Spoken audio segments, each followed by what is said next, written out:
Hello dear students, स्वागत है आपका अपने यूट्यूब चैनल रुद्र शिक्षण में।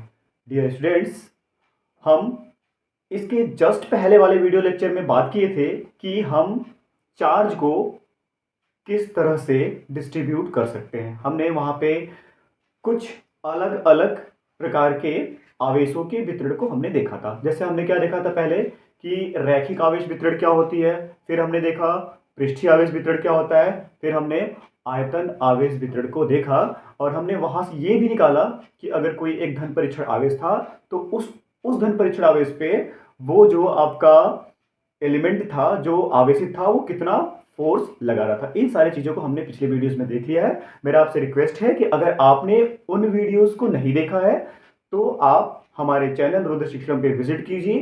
प्लेलिस्ट में आपको वीडियोस मिल जाएगा और आप उसे अच्छे से देखिए, तो आगे की चीज़ें और भी आपके लिए आसान होगा। और मेरा आपसे एक और रिक्वेस्ट है कि जैसा कि हमने सिलेबस आपके लिए ही स्टार्ट किया है, तो आप उन वीडियो से लाभान्वित नहीं हो रहे हो। इसका मुख्य वजह यह है कि आप इंटरेस्ट नहीं ले रहे हो। अगर आज आप अपने लिए इंटरेस्ट नहीं लोगे तो कल ये आपके लिए बहुत बड़ा समस्या बन जाएगी। आप YouTube पे अदर चीज़ों को सर्च करते हो, रील्स पे टाइम बिता देते हो, फालतू की चीज़ों पे अपना टाइम कंज्यूम करते हो, जो कि ये सही नहीं है। आपका ये जो समय है वो सिर्फ आपके सही डायरेक्शन में होके पढ़ाई करने का टाइम है। अगर आप अभी से ये सब चीज़ें छोड़ के दूसरी चीज़ों की तरफ भागोगे तो आपका फ्यूचर भी आपको बहुत भगाएगा। तो बेटा, मेरा आपसे रिक्वेस्ट है कि आप चकाचौंध की दुनिया से बचिए और पूर्ण रूपेण फोकस करिए अपनी पढ़ाई पे। आपके लिए अगर हम इतना मेहनत कर रहे हैं तो आपको भी अपने लिए मेहनत करना बहुत ज़रूरी है। चलिए, आपका ज़्यादा टाइम न लेते हैं। ये तो हो गई छोटी सी बात। अगर कुछ आपको बुरा लगा हो तो उसके लिए हम सॉरी बोलते हैं, लेकिन ये एकदम सही चीज़ है कि ये आपके लाइफ का पीक टाइम है। पढ़िए, कोई दूसरा ऑप्शन नहीं है। पढ़ाई ही सबसे अच्छा हमारे लिए हमारा मार्गदर्शक है, हमारा हित करता, हम हमें आगे ले जाएगा। हमारे लिए सर्वोपरि हमारा पढ़ाई ही है। इसके अलावा हमारे पास कोई ऑप्शन नहीं है। ये आप अपनी फ्यूचर को बनाना चाहते हैं तो वो आपके हाथ में है। आपका फ्यूचर कोई और नहीं बना सकता है। ठीक है, तो मैं आगे बढ़ता हूं, लेकिन मेरे इस बात को आप अन्यथा न लीजिएगा। और मैं सिर्फ आपके उज्जवल भविष्य की कामना करते हुए इन शब्दों को कह रहा हूं। ठीक है, चलिए हम आगे बढ़ते हैं और बात करते हैं कि वैद्युत क्षेत्र क्या होती है। इस छोटे से टॉपिक में बहुत बड़ा चीज है और इस छोटे से टॉपिक पे हम समझेंगे कि वैद्युत क्षेत्र क्या होता है। और ये इलेक्ट्रोस्टैटिक्स का ये वो मूल फंडामेंटल टॉपिक है जिसके थ्रू हम आगे की सारी बातों को आसानी पूर्वक समझ पाएंगे। समझते हैं कि क्या होता है वैद्युत क्षेत्र।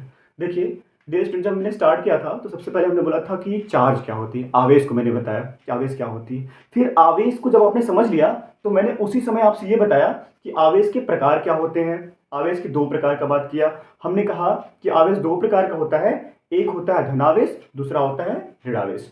फिर हमने उसकी प्रकृति के बारे में बात कर लिया। हमने ये भी बताया आपसे कि अगर एक ही जैसा आवेश है तो उसमें क्या होगा, प्रतिकर्षण। अगर विपरीत प्रकार का आवेश है तो उसमें क्या होगा, आकर्षण होगा। तो इन्हीं आकर्षण और प्रतिकर्षण, क्या आकर्षण प्रतिकर्षण क्या बता रहा है, यह आकर्षण और प्रतिकर्षण एक तरह का बल लगाता है जिसकी वजह से अगर अगर एक ही जैसा एक समान आवेश है दूसरे को दूर ढकेलेगा, दूर फैलाएगा, भागो भागो भागो भागो, दूर हटाएगा। लेकिन अगर विपरीत प्रकार का आवेश होगा तो एक दूसरे को पास लाएगा। क्यों लाएगा पास, क्यों ले जाएगा दूर? इसका एक प्रॉपर मीन्स है कि इनके बीच एक बल कार्य करता है, जिस बल के कारण समान प्रकार के आवेश एक दूसरे को दूर ढकेलेंगे और विपरीत प्रकार के आवेश एक दूसरे को पास लाएंगे। तो आज का हमारा टॉपिक यही है कि वैद्युत क्षेत्र क्या है, क्यों ऐसा आकर्षण प्रतिकर्षण वाली बातें होती हैं, तो और इसकी बिहाइंड फिजिक्स क्या है, हम उसको आज समझते हैं अच्छे तरीके से कि ये क्या होता है। चलिए, इसके पहले हम इसके डिफिनीशन के बारे में बात करते हैं। अगर हम एक आवेश की बात करें या ढेर सारे आवेश की बात करें तो आवेश अथवा आवेश समुदाय, समुदाय का तात्पर्य अब आवेशों का संग्रह हो, बहुत सारे आवेश हो, तो हम क्या बोलेंगे कि किसी आवेश अथवा आवेश समुदाय के चारों ओर का वह क्षेत्र जहां कोई अन्य आवेश आकर्षण अथवा प्रतिकर्षण बल का अनुभव करता है, उसे हम वैद्युत क्षेत्र कहते हैं। फिर से रिपीट कर रहा हूं मैं अपनी बात को। क्या? किसी आवेश, एक भी आवेश हो सकता है और बहुत सारे आवेश भी हो सकते हैं। एक आवेश का मतलब अकेले आवेश से होगा और समुदाय का मतलब बहुत सारे आवेश से होगा। तो किसी आवेश अथवा आवेश समुदाय के चारों ओर का वह क्षेत्र जिस क्षेत्र में कोई अन्य आवेश, कोई दूसरा आवेश या तो आकर्षण बल का अनुभव करता हो या प्रतिकर्षण बल का अनुभव करता हो, तो उसी क्षेत्र को हम वैद्युत क्षेत्र कहते हैं। इसे हम समझते हैं कि ये कैसे हो सकता है। देखिए, हमने कहा कि ये आवेश समुदाय है। मैंने धनावेश ले लिया। मैंने कहा कि ये एक आवेशों का समुदाय है। बहुत सारे यहाँ पे धनावेश है, बहुत सारे। धनावेश कैसे बना सकते हैं, इसके बारे में आप जानते हो कि धनावेश कैसे बनाना है। इसके पहले हमने जब पढ़ाया था, आपको क्या पढ़ाया था? जब इंडक्शन ऑफ चार्ज, उसको हमने आपको बताया था। तो मैंने बताया था कि किस तरह से हम इस धनावेश क्रिएट कर सकते हैं, ऋणावेश क्रिएट कर सकते हैं। और भी आप जानते हैं कि अगर हम रेशम की कपड़े को कांच की छड़ के साथ रगड़ दे, तो कांच की छड़ पे जो आवेश उत्पन्न होता है वो धनावेश होता है। ऋणावेश कैसे उत्पन्न होती है? अगर हम ऊनी कपड़े को एबोनॉइड के रॉड से रगड़ दे, आबनूस की छड़ से रगड़ दे, तो एबोनॉइड की छड़ पे जो आया हुआ आवेश होता है वो क्या होता है? ऋणावेश होता है। तो हमने कहा कि ये आवेशों का समुदाय है। बहुत सारे आवेश हैं यहाँ पे, एक नहीं, दो नहीं, बहुत सारे आवेश हैं। अब ये आवेश है, ठीक है। हमने कहा कि यहाँ पे एक और ये आवेशों का समुदाय है, और हमने यहाँ पे बोला एक दूसरा, ये पॉजिटिव चार्ज, ये भी धनावेश है। अच्छा, हम देख रहे हैं क्या कि जब ये आवेशों का समुदाय और एक ये अलग धनावेश है, अभी ना इन दोनों के बीच में कोई इंटरेक्शन नहीं हो रहा है, मतलब कोई भी क्रिया नहीं हो रहा है, ना ही ये इसको, इस पे कोई प्रभाव नहीं डाल रहा है, ना आकर्षण प्रतिकर्षण कोई प्रभाव नहीं डाल रहा है। हमने क्या किया, इसी आवेश को थोड़ा सा और पास लेके आया। अब ये आवेश कहाँ गया? मैंने मान लिया ये आवेश यहां से चल के यहां पहुंच गया, अभी भी ये कोई प्रभाव नहीं डाल पा रहा है। फिर हमने इसको थोड़ा सा और आगे बढ़ा लिया। अब हमने मान लिया कि ये यहां आ गया। अब क्या होगा? ये पूरा क्या है? धनावेश है। ये भी क्या है? एक धन आवेश है। हमने कहा था कि एक ही जैसा जो आवेश होता है वो हमेशा क्या करता है? प्रतिकर्षित करता है। अब क्या करेगा? ये वाला जो चार्ज है, ये क्या करेगा? ये खुद अनुभव करेगा। क्या अनुभव करेगा?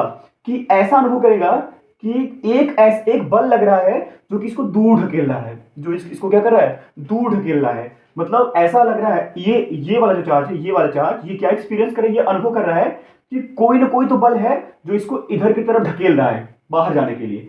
तो ये ना, ये एक क्षेत्र बनेगा चारों तरफ। ये सिर्फ यही नहीं होगा, इसके चारों तरफ ये हो जाएगा, ये इसके चारों तरफ ऐसे बन जाएगा, ये क्षेत्र बन जाएगा। तो अब इस क्षेत्र के जैसे जैसे इसके करीब आएगा, उतना ही इस बल का मान बढ़ता चला जाएगा, और करीब आएगा और तेज डालेगा बल, और करीब आएगा और तेज डालेगा। तो ये वही क्षेत्र है, इस आवेश समुदाय के चारों ओर का वह क्षेत्र जहां पे कोई दूसरा आवेश आकर्षण अथवा प्रतिकर्षण बल का अनुभव करता है। ये तो यहाँ पे धन आवेश था। अगर मैं यहीं पे ऋण आवेश ले लेता तो क्या होता? ये ना इसको क्या करेगा? इसको प्रतिकर्षित करेगा। क्यों प्रतिकर्षित करेगा? क्योंकि एक ही जैसा है, ये प्रतिकर्षित करेगा। लेकिन अगर यहाँ पे ये ऋण आवेश होता तो क्या कहता? ये इसे अपनी ओर खींच लेता, तब ये इसे अपनी ओर खींचता, तो ये क्या होता है? यहाँ पे ये आकर्षण होता है। डियर स्टूडेंट्स, पहले एक बार हम यहाँ पे देख लेते हैं कि इसका जो डेफिनेशन है वो क्या है। देखिए, किसी वैद्युत आवेश अथवा आवेश समुदाय के चारों ओर का वह क्षेत्र, एक अकेला आवेश हो या आवेशों का ग्रुप हो, समुदाय हो, किसी वैद्युत आवेश अथवा आवेश समुदाय के चारों ओर का वह क्षेत्र जिसमें कोई अन्य आवेश आकर्षण अथवा प्रतिकर्षण बल का अनुभव करता है। तो ये क्या है? ये धनावेश मैंने मान लिया है। ये जो अगर अगर मैंने दूसरा जो अन्य आवेश की मैंने बात किया, अगर ये धन है तो क्या करेगा भाई? ये धनावेश है, ये धनावेश है, क्या करेगा? प्रतिकर्षित, दूर ढकेल देगा। लेकिन अगर यहीं पे ऋणावेश होता क्या करेगा? ये इसको अपनी ओर क्या करेगा? खींचेगा। तो इसीलिए दोनों बात कहा है, आकर्षण अथवा प्रतिकर्षण। अगर विपरीत प्रकार का है, ये प्लस वाला है माइनस वाला है, तो क्या हो जाएगा? आकर्षण। एक ही जैसा हो जाएगा, ये भी प्लस है ये भी प्लस है, तो क्या हो जाएगा? प्रतिकर्षण। तो आवेश अथवा आवेश समुदाय के चारों ओर का वह क्षेत्र जहां पे कोई दूसरा अन्य आवेश या तो आकर्षण बल का अनुभव करे या तो प्रतिकर्षण बल का अनुभव करे, तो उसे हम क्या कहते हैं?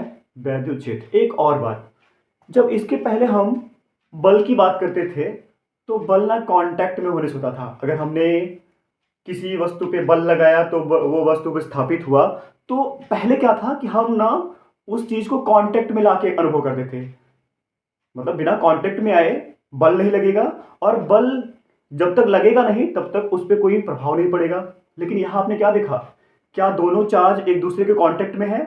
बिल्कुल नहीं। आप अगर किसी चीज को सिर्फ गिराओ, अगर आप इसको यहां छोड़ दो नीचे गिरे, तो क्या होगा? क्या कांटेक्ट में है क्या? लेकिन एक बल लग रहा है जिस बल की वजह से नीचे जा रहा है। कौन सा फोर्स? ग्रेविटेशनल फोर्स, गुरुत्वाकर्षण बल। तो बल जो है जरूरी नहीं है कि कांटेक्ट में ही आके लगे, जरूरी नहीं है कि एक दूसरे के संपर्क में होके ही बल लगाया जाए। संपर्क में न होते हुए भी बल लगता है। वो कौन कौन सा बल हो सकता है? जैसे बताइए। एक, गुरुत्वाकर्षण बल की बात हम कर सकते हैं। ओके, फिर हमने किसकी बात की? ये वैद्युत बल। इतना ही नहीं, मैग्नेटिक फोर्स। इतना ही नहीं, आगे आप बढ़िए। न्यूक्लियस में न्यूक्लियर फोर्स, वहां से क्या होती है?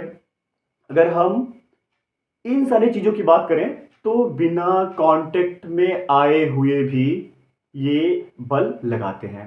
तो एक होती जो कांटेक्ट में होती है, डायरेक्ट बल लगती है।